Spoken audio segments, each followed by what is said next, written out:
uJesu Kristu uyinkosi. Bangcwele izindlalifa zezulu. Namhlanje inkonzo yethu izothi ukuhluka. Isimo esiyisona sidala ukuthi ngichaze. Njengamanje abantu ababamba ulayini bathola idate ebuhlungu. Angazi ukuthi ngizoyichaza kanjani mangithi buhlungu, idate ebuhlungu. Kusho ukuthi abantu sebeqalile ukulinda ngaphezulu konyaka. Belindile ngaphezulu konyaka. Ingihluphile ke lento. Yangihlupha ngo-2020. Ngesikhathi ngikhuleka ngibuza uNkulunkulu ukuthi Nkosi, ngicabanga ukuthi kuba kusewo 3 weeks, abantu belinde 3 weeks. Ngathi Nkosi, uma abantu belinde kangaka, uma uzomngenisa ezulwini, le nto engikhulumayo ngeke ngiyikhulume. Khona sengithi ake ngenze i-VN yayo nje ngicacise. Khona wonke umuntu ongenayo ngizomfakela le VN. Mhlawumbe phansi kwesihloko sokuvuma izono, angazi uNkulunkulu uzongihola. Ngambuza uNkulunkulu wangiphendula. Wathi uma umuntu ene-date nawe, number 2 ebhale phansi ngomngenisa ezulwini. Ngikhuluma amazwi akhulunywa uNkulunkulu kumina. Wathi uma umuntu engabhali, ngimkhumbuza izono eziwu-10, luzofika usuku esewukhohliwe u-8, uSathane esewuhluthile esekhumbula u-2. Khona mayibhale phansi lezo zono zonke uzozikhuluma. Wathi ubatshele babhale phansi bese belinda usuku, ngoba uma lufika usuku lokufa ngizobangenisa ezulwini ngoba babhale phansi. Ngayilalela leyo nto, nami kufanele ngibe honest ukuthi ngezwa kodwa ngizwisisanga ngoba ngacabanga ngempela uNkulunkulu uzobangenisa. Wayesengiphruvela-ke kulezo nsuku. Kukhona owesifazane owangifonela, angisamkhumbula, angisamazi kuhle futhi ngiyabonga. Angixolele makuwukuthi usekhona egruphini. Kodwa kufanele ngikhulume indaba yakhe ngoba ngilisho igama lakhe. Ngiyaxolisa. Uthi, Baba uNtsibande, ngiyaphuthuma, ngiyacela ukukhuluma nawe. Kunesono engifuna ukuzivuma. Ngithi mina kuyena awukwazi ukuzivuma, awukwazi ukungenela ulayini. Kuba nje ulayini, ngizokunika idate. Bhala phansi njengoba sengikunika idate nje. Hayi ngempela ngabhala phansi, ngamnika idate, saqeda. Mase lifika usuku ngoba abantu angibengisayikhumbula izathu. Usethi Baba uNtsibande, yimina lo engangithe ngijahile. Uthi yazi inkinga yami kwakuyini? Ngithi angazi ndodakazi. Uthi ngakhipha isisu, ngenze abortion. Bengingalali, le ngane ikhala ingikhalela njalo ebusuku, bengingalali. Ngiyiboniswe le ngane ikhala ithi ngiyibulaleleni. Uthi kodwa wanele wanginika idate, ngabhala phansi lesi sono, yanqamuka ngalelo langa. Wayesekhuluma uNkulunkulu kimi wathi bengifuna ukukubonisa ngikufundisa ukuthi uma umuntu ebhale phansi usethethelelwe. Kuphela kodwa akathembeke aligcine lolo suku, ngoba uma engasethembeki aligcina lolo suku, intethelelo lakhe iyaphela ngoba ilele ekuthenini mina ngiwuNkulunkulu ngiyambona ukuthi usebhalile. Kodwa kufanele wena ugcine umkhulekela umcelela uxolo. Uma ingasezi kuzo umcelela uxolo, akaluceleliwe. So ngifuna ukuzoyidizelela leyo nto. Usumude kakhulu ulayini ngendlela ebuhlungu. Siyangizwa manje mangithi indlela ebuhlungu. Uma umuntu namhlanje ethola umhla ka-30 August 2023 elinde ukuvuma izono zakhe, kodwa bhala phansi mntaka baba. Ake sibukeke lelizwe engilikhowuthile khona sizolibuka kancane, ngoba ngicabanga ukuthi enye into edida abantu bacabanga ukuthi izono bazivuma kuBaba uNtsibande, kanti asivumi phela kuBaba uNtsibande, sivuma uNkulunkulu. Masifunda lapha kuJoshua 7 verse 19 no-20, ngeke ngimcaphune ngizomphinda. Uthi verse 19, uJoshua wayesethi ku-Akhani, indodana yami, ake umnike uJehova uNkulunkulu ka-Israyeli inkazimulo, uvume kuye ungitshele okwenzileyo ungangifihleli. U-Akhani verse 20 wamphendula uJoshua wathi, kuyiqiniso ngonile kuJehova uNkulunkulu kaIsrayeli ngenze ukuthi nokuthi. Into esiziphawula la kuverse 19 uthi uJoshua, nika uJehova uNkulunkulu kaIsrayeli inkazimulo, uvume kuye uJehova, kodwa utshele mina okwenzileyo ungangifihleli. So asikususe lento ukuthi sivuma kubaba uNtsebande, ngoba mawuke wayigudluza leyo nto uzo-understanda mangithi bhala phansi, ngoba uvumi kimi.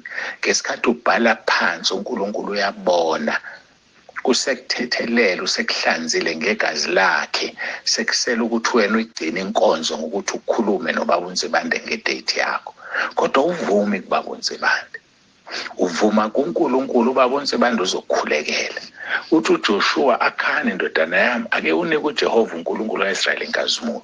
Mawubhala phansi usuthola idate, usumnikile uJehova uNkulunkulu kaIsrayeli inkazimulo. Uvuma kuye, awuvumi kubaba uNtsebande. Kodwa uzotshela ubaba uNtsebande okwenzile ungamfihleli, ukhuluma iqiniso. Verse 20 useyaphendula u-Akhani uthi kuyiqiniso ngonile kuJehova uNkulunkulu kaIsrayeli ngenza ukuthi nokuthi. So kusemqoka ukuthi ubhale phansi njengoba ukwenzile ukuze ukhulume ukukhumbule. Manje abantu kabezwa abaqonde mangithi bhala phansi, abanye bathi abakwazi ukubhala phansi. Angazi-ke noma umuntu akazi ukuthi wakwenza kanjani isono, kodwa-ke usathane ongenza leyo nto akuvimbe, ubuyazi ukuthi uma ungabhalile phansi une-date uzofika esihogweni uma ingakafiki leyo date. Kodwa uma uhamba ingakafiki leyo date ubhalile uzofika ezulwini. I-VN-ke kune-VN-ke manje enye ngithola izolo egcizelela lento engiyishoyo. Ukwambuleleka uNkulunkulu kumina ukuthi namhlanje angichaze lokhu, bese ngithatha le VN yalo muntu angimazi ngamehlo, uyithumelile ebonga ukuthi unele wabhala kwenzakalani. Ngiyacela uyilalele bese ngamanye amagama lo line omude kufana nokuthi awumude, ngoba umbaba uNtsebande sekunikile idate namhlanje ngo-3 ngiyalinganisa. Ubhale phansi wena, yebo mhlawumbe ziningi lezo ikhumbulayo asha u7 usuyibhalile, azisekho kuwe, sezisephepheni, sezithethelelwe. Yabona ulayini umude. Yebo-ke linda ukuze ugcine ukhulekelwe, kodwa kwele kamoya usuthethelelwe ngoba ubhalile phansi. Ngithi abantu abayithengelele notebook anyana encane engathi angazi uma uthukwayo noma yini, kodwa encane nje hardcover, uyithengele yona, iyangena ephesini mawumama, iyangena emabhlukweni namaphayethe amakhulu, uyifakele lento uyiphathele yona. Uthi usetekisini noma ukuphi mawukhumbula isono, uthi shuye eceleni usiyabhala, uzibhalele lento yakho, uzihlanze uzingcwelise phambi kaNkulunkulu. Ngiyacela bangcwele, ubuke kumuntu ulayini awumude lo line lo, useduze mfushane ngendlela emangalisayo. Ngiyethemba-ke kuzwakele bangcwele bengifisa ukucacisa leyo nto ukuthi ulayini awumude. Kubiza ukuthi wena bhala phansi uma usune-date, noma-ke thola i-date iqala ubhale phansi, noma qala ubhale bese ucela i-date, ngoba i-date uzoyithola uma usuyicelile. Uma usuqedile ukubhala leso susibhalile asisekho kuwe, sesisephepheni, sesithethelelwe, ubhale esilandelayo. Kanjalo uzobe sekusiza uNkulunkulu enkingeni yakho oyifunayo. Kakhulu uma sesikhuleke nawo Roma 10 verse 9 uzobe usekusiza uNkulunkulu ngoba uyakubona ukuthi userious. Kodwa qikelela ukuthi appointment yakhe ingageji, ikude impela yona, ngiyavuma ingageji, kodwa wena usuthethelelwe. Ngithemba ngezwakala bangcwele. Ngikhuluma lokhu ngikuKristu, ngikhuluma lokhu ngikuNkulunkulu, ngeke ngidlale ngawe, ngeke ngiqamba amanga. Ngiyacela ke sithandaze. Baba, egameni likaJesu uNkulunkulu wethu, ngiyabonga sengikwenzile othe ngikwenze. Nkulunkulu wami, basiza abantwana bakho. Siyazi ukuthi baningi babiziwe kodwa bambala bakhwethiwe, khona bangezukuzwa ngisho sekuchazwe ngale ndlela, ngoba vele babiziwe kodwa bakhethiwe. Kodwa ngiyabakhulekela nabo ngoba bafele esiphambanweni. basizeke Nkosi egameni likaJesu Kristu ophilayo. Siyabonga uNkulunkulu nomusa uthando sithanda ngalo. Amen. Nami lento eyenzakalayo bangcwele intsha ngifundiswa uNkulunkulu usuku nosuku.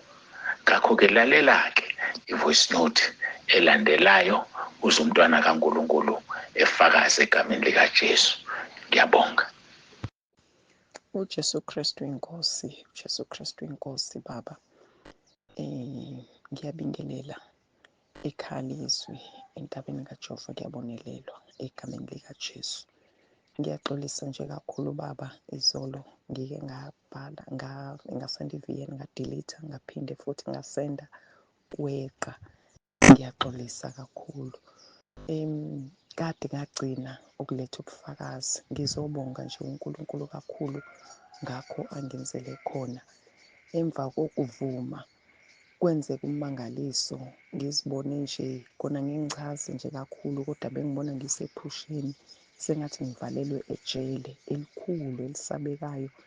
Lapho kulelo jele ngibone engathi kunamadoda amathathu eza kumina. La madoda lawo ngizibone sengiphumile la ejele engivalelwe kulona. La madoda angilandela, ngabona phambi komnyango sekukhona ihhashi engigibele kulona. Kwayimina engivalela la madoda ngaphakathi, labaleka nami le hashi. Kuyangimangaza-ke ukuthi ekubalekeni kwami nala madoda esephumile laphana kade ngiwavale khona engijaha, kunento ebekade iboshelwe la eswini engathi iyibhande. Lento lena bekade kuyinto ende ekwazi ukuthi ingixhumanise naleliya jele.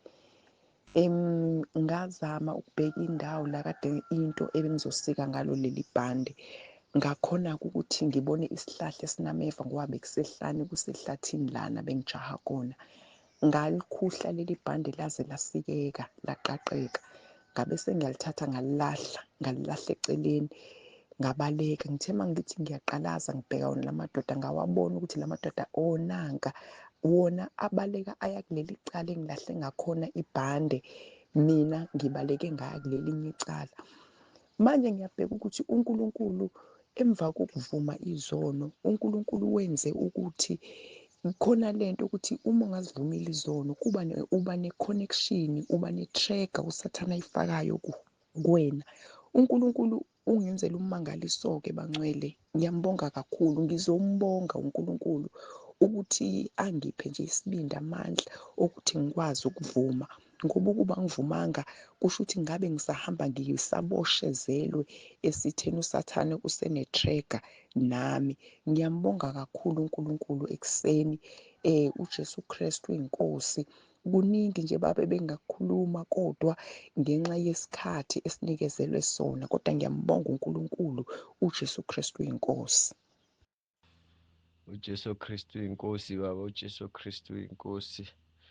Ngiyabingelela ubaba umpostoli, nomama umpostoli, umama uNsibande nekhaya lezwi, nabo bonke basentabeni yendlu kaJehova kuyabonelelwa. Hey baba, ngithanda ukubonga kakhulu ngoba lo mnyaka odlule baba bese ngisukile emabandleni lapho bengizama ukuthi ngizithole ngikhonza khona, kodwa lezi zinto ezenzakala emabandleni ngithole engekho uNkulunkulu. Ukungena kuphela ngibone ukuthi hayi, noma ngazama akungeke ngilunge ngoba akekho uNkulunkulu. Kuningi okwenzakalayo okungekho ezwini. Baba, ngagcina ngithole enye inkonzo ngisendlini ebusuku pastor like ambassador, I think ngwana eseNigeria, a preacher ethi sithandazele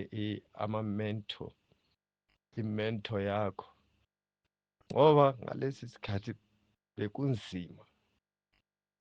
Sengibuyele nasematshwaleni ngibona ukuthi impilo ayikho, noma ngizama ukuthi ngiye emasontweni. Kodwa baba, umnyaka ungakapheli ngazohlangana nomunye umama owagcina sengifake ikhaya lezwi. Baba, izimfundiso engazithola lapha zaqala ukungikhulisa, ngaqala ukubona konke okubi, ngaqala ukufunda izinto ezintsha, ngabe sengiqala ukudela zonke lezi ebengizenza one by one, kuze kube namhlanje sisemkhosini ilanga lokugcina. Baba, sengiphuphe ngiboniswa ukuthi laphana ngakususa, ngibhekile ngibona impilo ephilwa lapho akuyona impilo, kusesihogweni ngempela, kodwa sithi siyaphila semhlabeni. Hey baba, ngithanda ukubonga ngithi uNkulunkulu akuphe amalanga akuwongezele Nkosi. Inkosi ikubusise nomndeni wakho baba. uJesu Kristu inkosi. uJesu Kristu inkosi. uJesu Kristu inkosi. Tata, ndiyabulisa ekuseni egameni likaYesu Kristu inkosi yethu. uJesu Kristu inkosi. uJesu Kristu inkosi. Tata, ndithi mandizise nabo ubungqina bamaRoma 10:9. Lamini ndiyokusendela imeseji, ndiyokusendela ingqondo yami iyaxhapha. Andazi uba kwenzekeni, kuvele nje kwavumbuka umoya ngendlela yonke, wavumbuka ngabantwana, wavumbuka ngabantu ekuhlaleni, wavumbuka nje, kwavele nje wasisiphithiphithi nje endingasaziyo. Mara ndazibuza uba kwenzekeni apha kum ngaphakathi, kwenzekani. Ngilakhi xa ndivula ifowuni ndifike utata undisendele zonke iintlobo zemithandazo phaa maRoma 10:9, naphaa kwezaa ncwadi zooYoshua phaa kuvunywa khona izono, ecacisa ngelayini, ubude belayini wokuthetha nayo utata. Ndiyabulela kakhulu utata, ngoba ekusebenzisani kwam amaRoma 10:9 umoya wehla ngoko nangoko. Ndiyambulela uThixo ngoba ude utata uyayicacisa uba xa sithandaza amaRoma 10:9 asivumi izono. Once isono uqale ukuzibhala phantsi, umane uthatha ubhala phantsi, uThixo uyayivula indlela. Enkosi kakhulu tata. uThixo makakusikelele wena nomndeni wakho wonke. uThixo makalikhulise ibandla lakhe ngawe tata, egameni likaYesu, uJesu Kristu inkosi. uJesu Kristu inkosi. Amen. uJesu Kristu inkosi. uJesu Kristu inkosi. uJesu Kristu inkosi.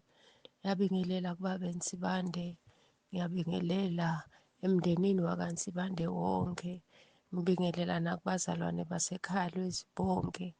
uJesu Kristu inkosi.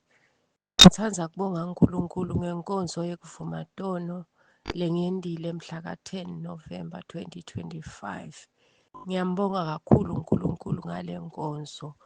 Sengiyendile le nkonzo yekuvumatono, ngithi vele nginemahlombe ami kungathi kunemthwalo losukile nasemtimbeni wami wonke, ngathi vele angimelula, ngathi vele angingasakhoni ukuchaza ukuthi ngathi ngitiva kanjani. Ngiyambonga uNkulunkulu kakhulu ngale nkonzo yekuvumatono. Ngiyambonga uNkulunkulu ukuthi ngiside ngilele ngalenye ilanga emva kwekuvumatono ebusuku, wavela baba Nsibande wathi ucela leli bhuku la ngibhale khona kutono tami, ngamnika, ngalivula emkhathini.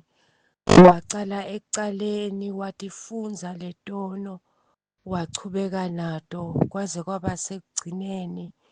Enhlitiyweni yami kwaba bufakazi ukuthi nempela baba Nsibande bekacinisile nakathi akusuye lo wentisa inkonzo yekuvumatono. Ngiyambonga kakhulu uNkulunkulu ngenkonzo yekuvumatono. uJesu Kristu inkosi. uJesu Kristu inkosi, uJesu Kristu inkosi. Jesu Kristu inkosi. Baba, ngicela ukubonga uNkulunkulu ngomsa wakho angenzele wona. Emva kokuvuma izono Baba, ngaphupha engazuthi ngikagogo, bese ngalokhu nje engathi ngihamba nje khona ngaphakathi kagogo, nangomuzi omusha owakhiwe, bese ngathi ngiyalunguza ngaphandle ngilunguza ngaphakathi. Uma ngibuka ngaphakathi mukhulu, awuwona lo sayizi owubuka ngaphandle, mukhulu nje kakhulu. Bese uma ngithi ngiyabuka i-floor yakhona yinhle ngale ndlela yokuthi angilazi noma kuthiwa yithayili leli, angazi uhlobo luni lwethayili. Ngingacishe ngithi into esa-crystal like, itshe elikristali elilodwa linama-colours amaningi ahlukene, fonishi. Lihle, bese ngibuka futhi ngiqhubeka engathi ngihamba ngaphandle, ngiyabuka ngaphandle. Ngaphandle kuhle, kulukhunjiwe, ibala lakhona lihle, lidizayinwe ngama-designs amahle. I-landscaping, ngakubizwa ukuthi i-landscaping le enhle engayazi, engakaze ngiyibone. Eyi, ngiyambonga kakhulu uNkulunkulu, ngiyambonga kakhulu. uJesu Kristu inkosi. uJesu Kristu inkosi. Ngithanda ukubingelela ekhaya lezwi nasentabeni yendlu kaJehova kuyabonelelwa. Ngicela ukudlulisa lo bufakazi nami ngakubona kwenzeka empilweni yami, ukuthi uma ngabe usulutholile usuku lokuvuma izono, waqala wabhala isono siyasuka kuwe. Futhi ngelinye ilanga ngingakakholwa nami ngangikhulelwe, isisu sifuna ukuchitheka, ngaya kumuntu eyongisiza wanginika isihlambezo nentambo. Kwashaya isikhathi ngateta. Mase ngitetile ingane yami yahlupha ngoba yayithuka isaba, yaze yakhula ingakwazi ukuthi ihambe iye kwelinye ikamero iyodwa, uma kwaba mnyama nje ikhale isaba. Yakhula ithe mase ifika ku-matric yayiqhubeka lento, futhi yasiqala nokungiphatha kabi ngoba yayingeke ize ikwazi ukuthi iyofunda ezikoleni ezikude nezinye iy'ngane. Kepha kwathi ngelinye ilanga ubaba uNsibande washumayela ngendaba yey'hlambezo ney'ntambo. Ngakhumbula nami ukuthi khona isono engasenza sengingakakholwa, ngasibhala phansi. Sukela lapho ngisibhalile phansi, umntanami azange abe nenkinga, kuze kube yimanje angazange abe nenkinga. Ngiyabonga. uJesu Kristu inkosi. uJesu Kristu inkosi. Ngiyabingelela bamphostoli, mamphostoli, nasekhaya lezwi kanye nasentabeni yendlu kaJehova kuyabonelelwa.